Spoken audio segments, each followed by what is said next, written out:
Majubu ka dyan. Givenchy ng ata. Shasha Padilla. Makawada tong. Litis lang, Mars. Salamat. Babush. Naging viral kamakailan ang video ng mag-amang foreigner na ito. Naglilibot-libot sila at kumakausap ng mga Pinoy gamit ang gay lingo o ang tinatawag na Bekinese. Oh, subukan, miss.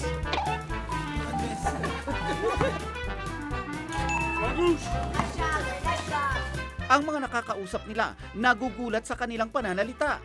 Achieve na achieve kasi ng mag-ama ang paggamit ng salita. Sa Trutility ng Kyoto Podcast kasi bigalo ang Chanda Romero ko. Anech pa. Ano? Bechi wari wari waps mo? Itels? Carry? Terry Boom Boom Pow. Flangak? Tingnan ko Bitis or Dunek? With titit. Lifang tiles. Titis. Nakaka-lurks to, no? Waanda? O di ba?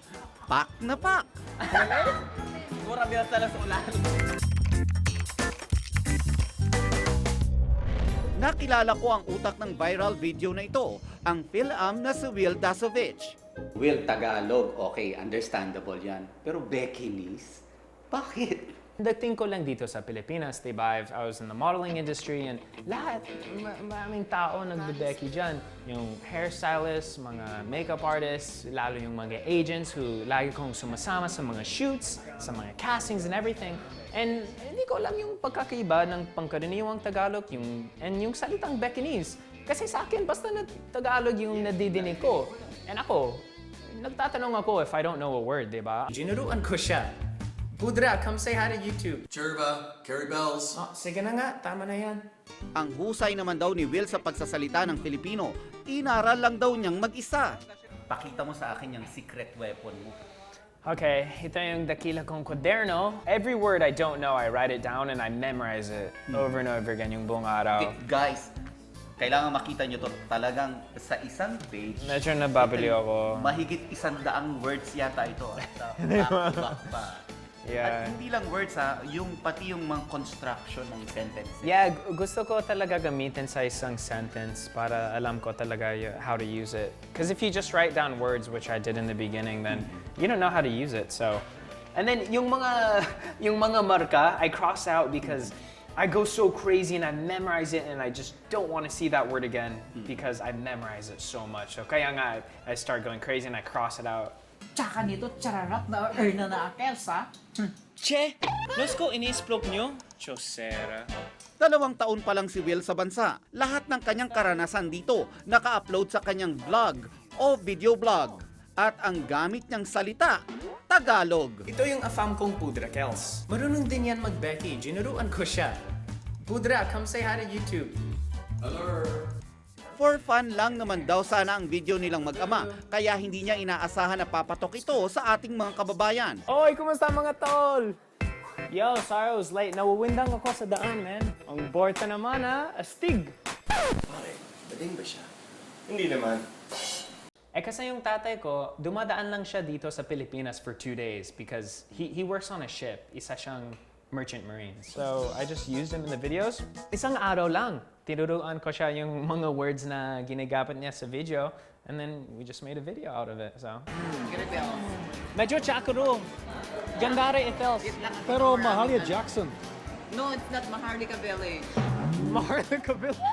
Dahil caring-carry raw ni Will na mag-Bekinese, sinubukan ko kung gaano na siya kadalubhasa sa paggamit nito.